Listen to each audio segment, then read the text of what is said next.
When the judge finalized the divorce, Ruby didn't cry.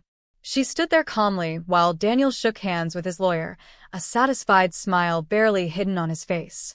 On paper, he had won everything. The house with the glass windows they once picked together. The luxury car. The joint savings account. The company they built from late nights and shared dreams. Ruby walked out of the courthouse carrying a single folder and her purse. That was it. Friends whispered that she had been foolish not to fight harder. Some said she must have been too emotional to negotiate properly. Others assumed she had lost because Daniel was simply smarter in business. But Ruby knew something none of them did. Daniel had fought for what was visible. He had taken the assets, the brand name, the office space, the social status. What he didn't understand was this: those things were just containers. And containers are useless without what fills them. For years, Ruby had been the quiet architect behind their success. She built the client relationships. She designed the marketing strategies. She negotiated supplier deals. She understood the customers better than anyone. Daniel loved control. Ruby built value. And value doesn't live in property documents. It lives in trust. As she stepped outside into the sunlight, feeling lighter than she had in years, Ruby realized something powerful. She hadn't lost everything. She had been released. Daniel believed he had taken her security. But what he had really taken was the burden of maintaining something he didn't know how to run alone. And Ruby? She was about to prove that starting from zero isn't weakness. It's strategy. Because sometimes the person who walks away with nothing is the one who walks away with everything that truly matters. In the beginning, Ruby and Daniel were a team. They met when neither of them had much. Small apartment, secondhand furniture, big dreams. They built their online business from their dining table, working late into the night, surviving on coffee and ambition. Ruby handled branding, customer emails, supplier negotiations. Daniel managed finances and operations. They celebrated every milestone together. First 100 orders. First profitable month. First office space. Back then, Daniel used to say, "We did this." But success changes some people. As the company grew, Daniel's language shifted. "It's my vision. I built this. I made the right calls." Ruby noticed it slowly, like a crack forming in glass. At business meetings, Daniel introduced her as my wife who helps with marketing. Not co-founder, not partner, just help. At first, Ruby brushed it off. Marriage meant compromise, right? She told herself titles didn't matter as long as the work was shared. But then Daniel started making decisions without her. Hiring new staff, changing suppliers, signing contracts she had never seen. When she questioned him, he would sigh impatiently. "You're overthinking it, Ruby. Leave the big decisions to me." The words hurt more than he realized. She wasn't overthinking. She was the reason their customers trusted the brand. But Daniel had begun believing his own narrative, that he was the brain and she was the support system. At home, things changed too. Late nights became later. Work trips became more frequent. Phone screens turned away when she entered the room. Conversations that once felt easy now felt transactional. "How was your day?" "Busy." That was it. The emotional partnership faded long before the divorce papers appeared. Ruby felt it most during one company anniversary party. Daniel gave a speech in front of employees and investors. He thanked his team. He thanked his mentors. He never mentioned Ruby. She stood there smiling politely while something inside her quietly detached. That night, lying awake beside him, Ruby realized something painful. She wasn't losing her husband. She had already lost him. The divorce would only make official what had been breaking for years. And Daniel still believed he was the only reason their empire existed. He had no idea how much of it rested on her invisible work and how fragile it would become once she. Ruby didn't go looking for proof. She wasn't the suspicious type. Even when Daniel started coming home late, even when he guarded his phone more closely, she told herself it was just business pressure. Growth brings stress. Stress brings distance. That's what she believed. Until the night, everything became undeniable. Daniel had left his laptop open on the dining table. A message notification popped up while Ruby was clearing plates after dinner. "Miss you already. Tonight was perfect." Her hands froze. She stared at the screen, her heart pounding so loudly it felt physical. Slowly, she clicked the message thread. It wasn't just one text. It was weeks. Hotel bookings. Private jokes. Photos taken at conferences she thought were team events. Late-night conversations that weren't about business. The woman was younger. One of the new hires Ruby had personally helped on board. The betrayal wasn't just romantic. It was professional. Daniel had blurred every boundary. When he walked into the room and saw her sitting there with the laptop open, he didn't panic. He didn't even look ashamed. He exhaled slowly, like someone caught in a minor inconvenience. "So you found out." Ruby felt her chest tighten. "How long?" He shrugged slightly. "A few months." "A few months?" Her voice trembled. "While I was building your presentations. While I was negotiating contracts." "Our contracts," he corrected automatically, but there was no warmth in it. "Why?" she asked quietly. Daniel ran a hand through his hair. "Because I deserve more, Ruby. I've worked hard. I'm successful now. I want excitement." "Excitement." The word echoed painfully. "I was there when you had nothing," she said. "And now I have something," he replied coldly. The sentence shattered whatever illusion remained. This wasn't a mistake. It wasn't weakness. It was entitlement. Ruby realized something in that moment. Daniel didn't see her as a partner anymore. He saw her as part of the foundation he had already climbed past. The marriage didn't end with screaming. It ended with clarity. "I won't beg," Ruby said calmly. Daniel looked almost relieved. "Good," he replied. And just like that, the love story they once told everyone about quietly dissolved. Ruby walked into the bedroom that night not heartbroken, but awake. Because betrayal doesn't just break trust. It exposes truth. And the truth was this. Daniel believed he had outgrown her. He had no idea how wrong he was. Part 3. The divorce strategy, 400 words expanded. Daniel didn't waste time. Within a week of their separation, he had hired one of the most aggressive divorce attorneys in the city. Ruby wasn't surprised. Control had always been his favorite tool. What surprised her was how strategic he had already been. Most of the company's legal paperwork listed Daniel as the sole founder.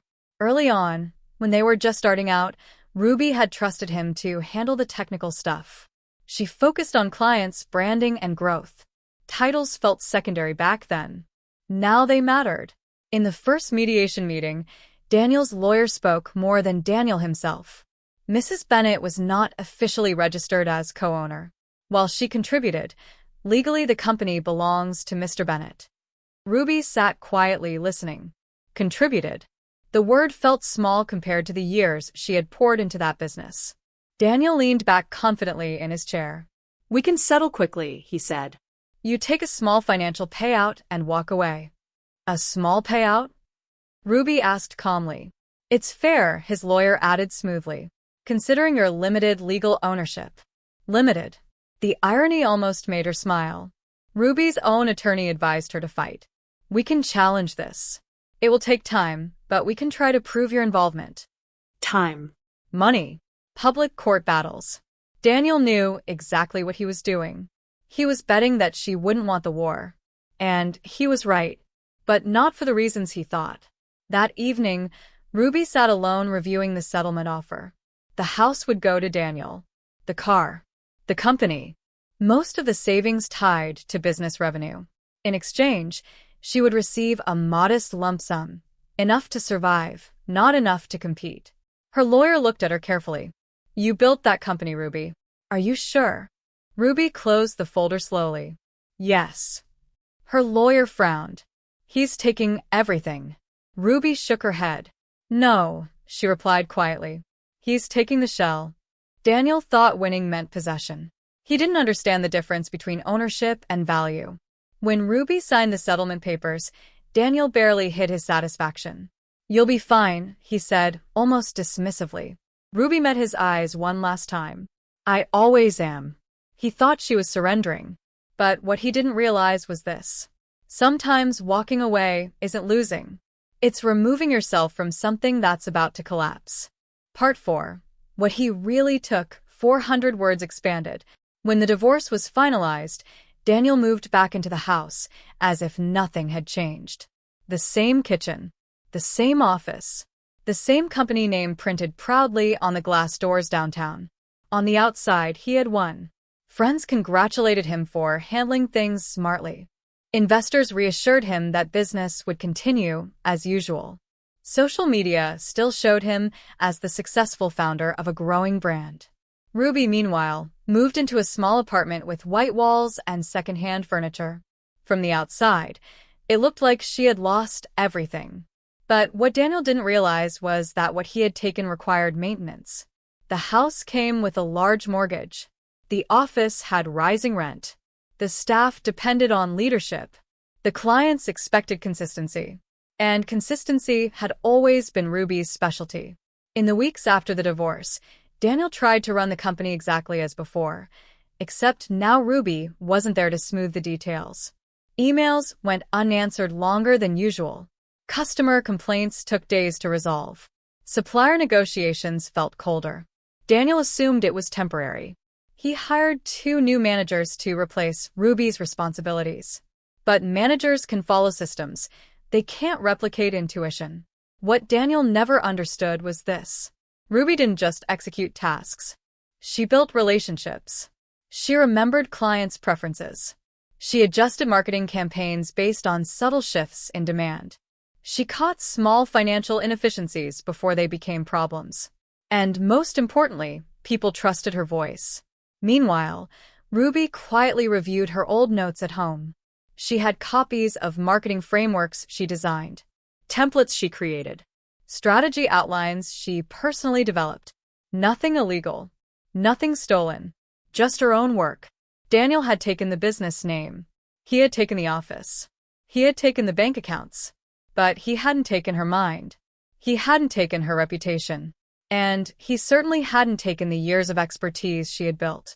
One evening, Daniel sent her a short message. "Hope you're adjusting."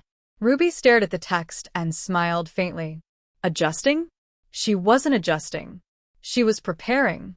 Because Daniel believed success was something you owned. Ruby knew success was something you created. And creation can happen anywhere, even in a 1-bedroom apartment with nothing but determination. He thought he had taken everything, but what he really took was the pressure of keeping something alive without the person who knew how to breathe life into it. For years, Daniel had enjoyed being the face of the company. He handled investor meetings. He gave interviews. He signed contracts. But behind every presentation was Ruby's research. Behind every pitch was her strategy. Behind every vision was her structure. Daniel believed leadership meant visibility. Ruby understood leadership meant sustainability. Long before the divorce, Ruby had quietly built the company's most valuable asset, trust. She personally managed their top 20 clients. She remembered details most CEOs would overlook. Birthdays, product preferences, past complaints, future expansion goals. She wasn't just sending invoices. She was building loyalty. When suppliers gave them flexible payment terms, it wasn't because Daniel negotiated aggressively. It was because Ruby had maintained those relationships for years. She responded to messages at midnight. She solved shipment errors before they became crises. She redesigned campaigns when competitors shifted trends. She built systems Daniel didn't even notice. And here was the truth Daniel never understood. Clients don't stay for logos. They stay for people. After the divorce, Ruby didn't rush into anything. She didn't post dramatic announcements. She didn't try to expose Daniel publicly. Instead, she began making quiet calls. "Hi, it's Ruby." There was a pause on the other end, then warmth. "Ruby, we were wondering where you've been." That told her everything. She didn't badmouth Daniel. She didn't discuss the divorce. She simply mentioned she was starting something new, something smaller, more focused. "If you ever need personalized service again," she would say calmly, "you know where to find me."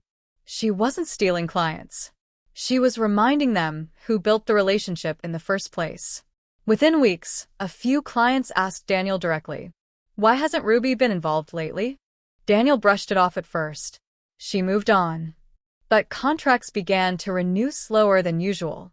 Emails asking specifically for Ruby increased. Suppliers quietly reached out to her as well. "We prefer working with you," one admitted honestly. That's when Daniel started to feel something unfamiliar. Instability. Because for the first time, he realized the company's success hadn't just been about ownership. It had been about execution. And execution had always belonged to Ruby. He had taken the building, but she had always been the foundation. And foundations, once removed, leave cracks that no lawyer can fix. Part 6. Starting from zero, 400 words expanded. Ruby's new beginning didn't look impressive. There was no office ribbon cutting, no launch party, no press announcement, just a laptop on her small dining table and a notebook filled with ideas. She named her new company differently, something clean, personal, and intentional. No flashy branding, no exaggerated promises, just a focus on quality and connection. The first few days were quiet. She built a simple website herself, designed the brand voice, created marketing templates based on everything she had learned over the years. And then she sent a short email to a few trusted clients. "I've started something new. If you ever need direct collaboration again, I'd love to work together." She didn't beg. She didn't pressure. She just opened the door. Within a week, one client responded. "We've actually been struggling with response times lately. Can we talk?" Ruby smiled softly, not because Daniel was failing, but because the truth was surfacing naturally. She handled that first contract personally, every detail polished, every delivery early, every communication clear. The client referred another, and another. Soon, her evenings were filled with strategy calls again, but this time, everything felt lighter. She wasn't trying to prove anything. She was simply working. Meanwhile, Daniel started noticing changes in his company's numbers. Revenue dipped slightly. Nothing dramatic at first. He blamed market shifts, seasonal patterns, staff inexperience. But then 2 long-term clients didn't renew their contracts. Both moved to Ruby's new company.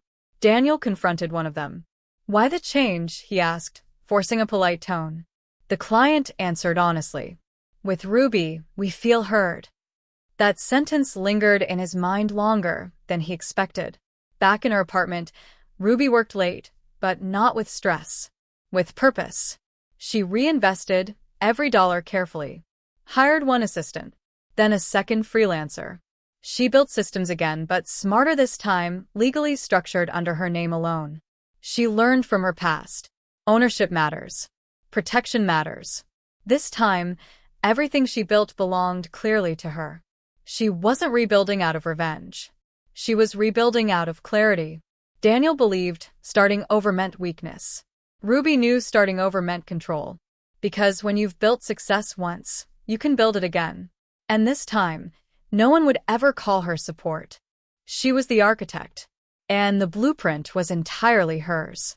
At first, the decline was subtle. Daniel noticed small things, slower responses from clients, suppliers asking more detailed questions, minor delays in shipments. He blamed new hires, adjusting teams, temporary inefficiencies. But small cracks, when ignored, become structural damage. One of their biggest clients requested a meeting. Daniel walked into the conference room confident, ready to pitch a new expansion plan. Instead, the client leaned back in his chair and spoke calmly. "We feel the service quality has changed."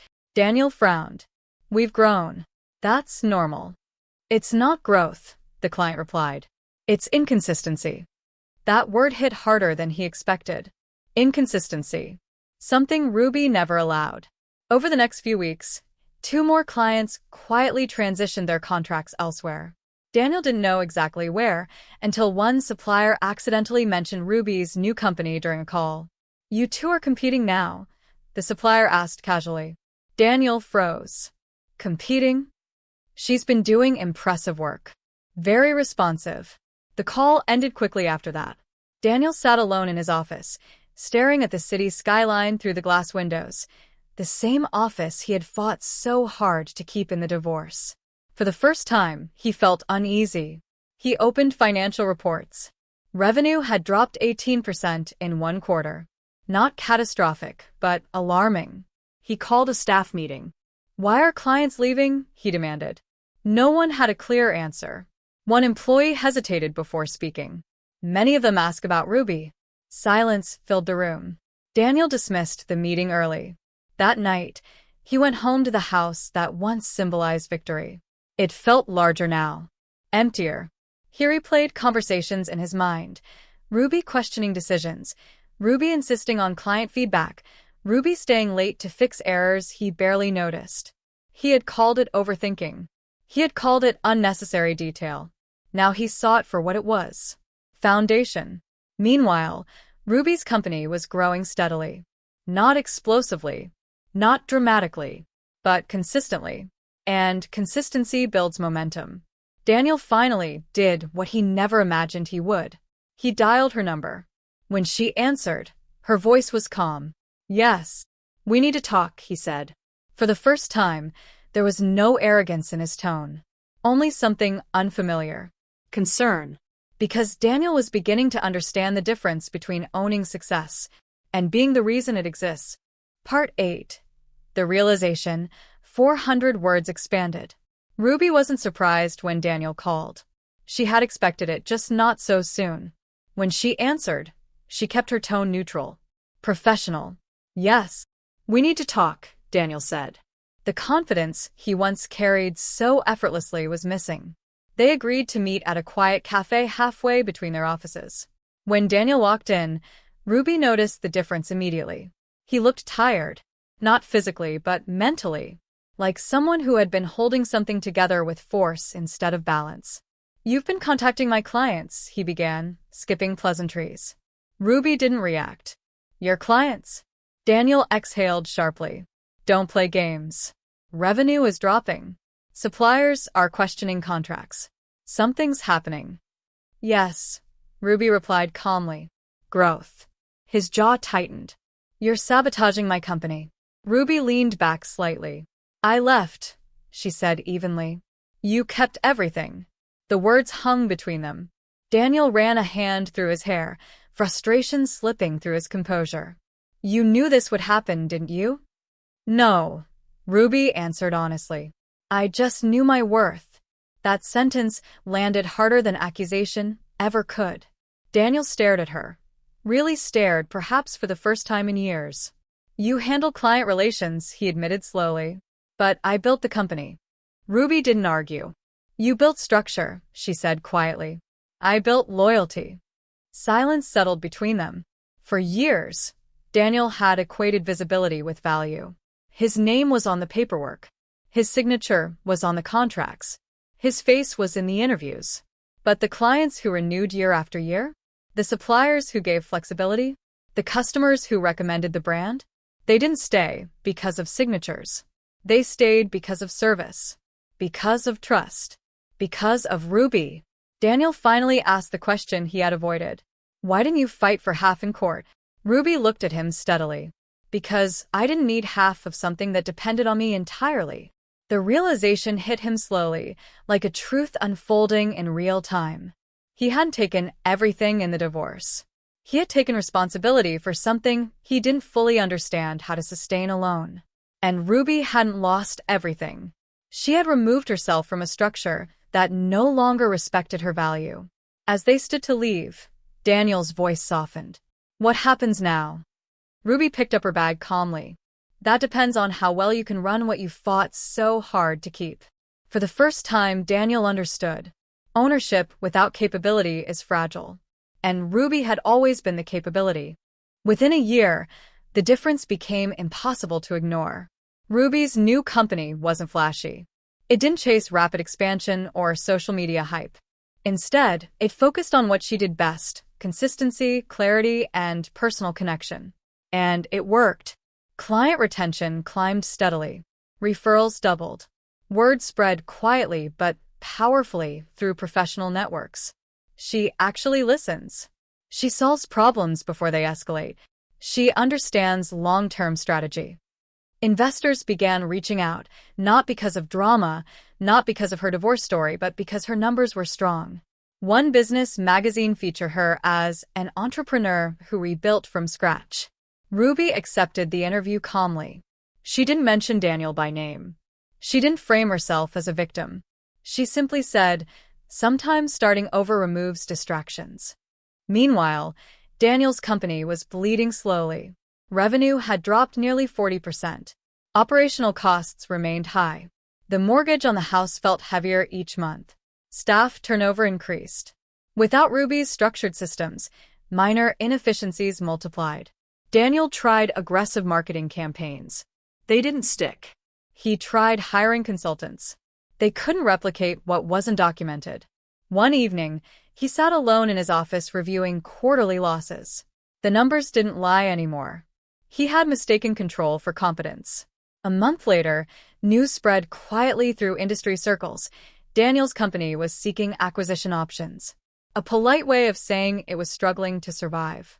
Ruby heard about it from a mutual contact. She didn't celebrate. She didn't gloat. She felt something closer to clarity. Success wasn't revenge for her. It was proof.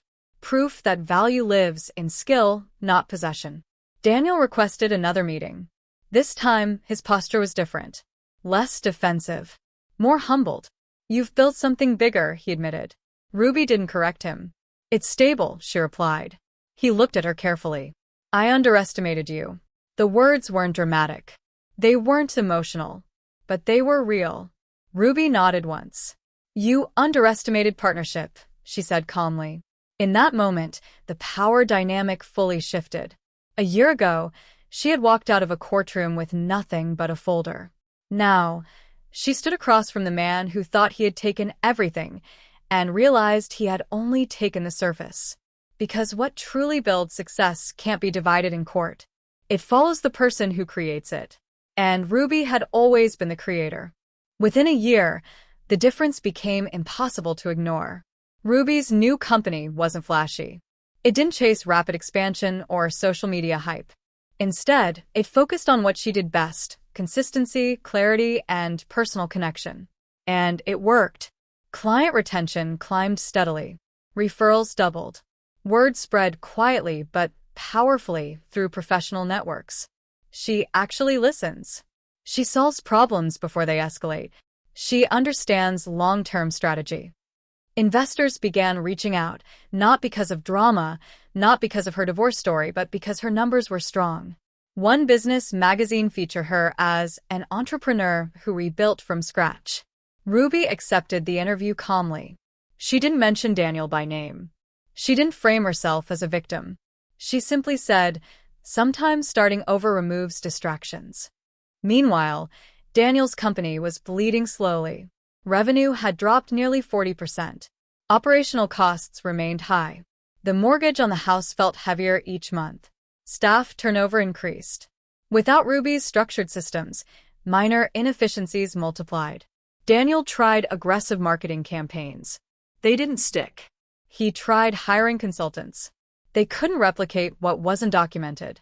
One evening, he sat alone in his office reviewing quarterly losses. The numbers didn't lie anymore. He had mistaken control for competence. A month later, news spread quietly through industry circles. Daniel's company was seeking acquisition options. A polite way of saying it was struggling to survive. Ruby heard about it from a mutual contact. She didn't celebrate. She didn't gloat. She felt something closer to clarity.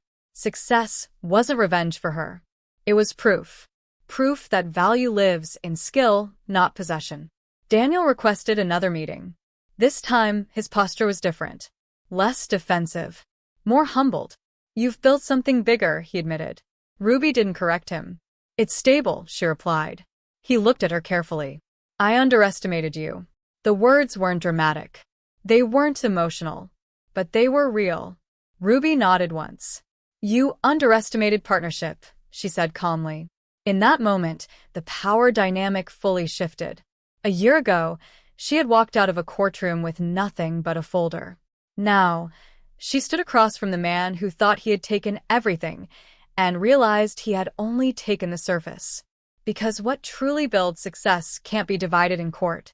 It follows the person who creates it. And Ruby had always been the creator. Outro, 300 words expanded. Ruby's story was never really about divorce. It wasn't about courtrooms, lawyers, or who got the bigger house. It was about value and understanding where it truly lives. When Daniel walked away with the assets, people assumed he had won. He had the company name, the office space, the financial control.